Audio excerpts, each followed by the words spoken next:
Sans doute avez-vous remarqué, depuis 4 ou 5 méditations que je fais ici depuis ma chambre, que dans mon coin prière, derrière moi, il y a non seulement un crucifix, mais il y a aussi une icône.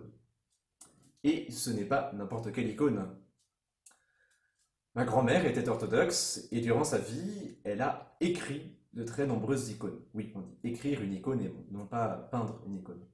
Et donc j'ai aujourd'hui la chance d'avoir en ma possession un certain nombre de ces icônes écrites donc par ma grand-mère. Alors quand le lundi 16 mars, la veille de l'entrée en confinement, j'ai fait mes valises et que j'ai quitté le séminaire pour venir ici à Neuilly, eh bien au moment de partir, mon regard s'est arrêté sur mon petit iconostas personnel et j'ai voulu prendre une icône avec moi. Alors j'ai choisi cette icône. Pourquoi? Pour deux raisons. La première, c'est que c'est une icône qui m'est très chère parce qu'elle m'a été offerte à moi personnellement. C'était le jour de ma première communion, comme cela a été écrit au dos par ma grand-mère. Et puis la deuxième raison, c'est parce que je trouvais que c'était une icône finalement assez bien adaptée à un temps de confinement. Ben oui, cette icône représente donc le prophète Élie, envoyé par le Seigneur se cacher, se confiner, on pourrait dire, près du torrent de Kérit. Et là, le texte biblique nous dit que les corbeaux lui apportaient du pain et de la viande matin et soir. Et c'est exactement ce qui est représenté ici. Vous voyez ce corbeau qui tient dans son large bec, alors non pas un fromage, mais du pain pour nourrir le prophète Élie. Alors cet épisode de la vie d'Élie, qui se fait nourrir par un pain venu du ciel, est relié évidemment en ligne directe à un autre célèbre événement du récit biblique, qui est le don de la manne. Vous savez, dans le livre de l'Exode, le peuple des Hébreux, conduit par Moïse dans le désert, se plaint de ne rien avoir à manger. Et Dieu leur envoie un mystérieux pain qui tombe du ciel, si bien que les Hébreux se demandent manne où? En hébreu, qu'est-ce que c'est? Manne où? La manne, voilà le nom de ce pain qui tombe mystérieusement du ciel. Et c'est précisément à ce don de la manne que fait référence l'évangile d'aujourd'hui. La foule s'adresse à Jésus et lui réclame un signe, un miracle. Moïse, lui, avait obtenu de Dieu un signe, et c'était la manne dans le désert. Et toi, Jésus, quel signe vas-tu accomplir? C'est la question qu'on lui pose. Quel signe vas-tu accomplir?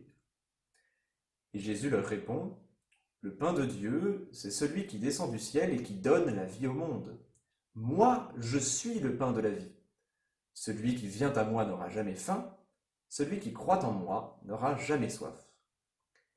Si bien qu'aujourd'hui, comme vous le savez, nous ne mangeons plus la manne, mais nous mangeons le corps de Jésus lui-même, et c'est la communion sacramentelle. Et c'est là que ça coince.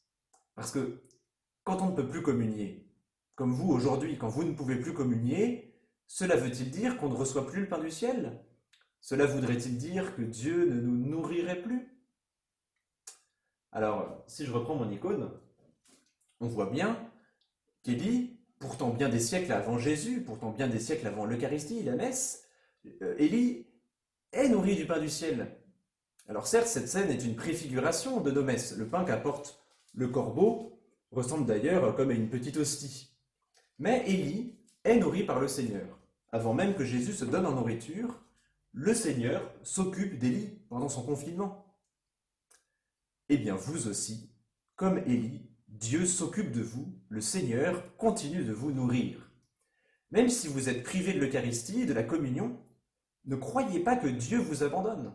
Ne pensez pas que Dieu vous laisse mourir de faim.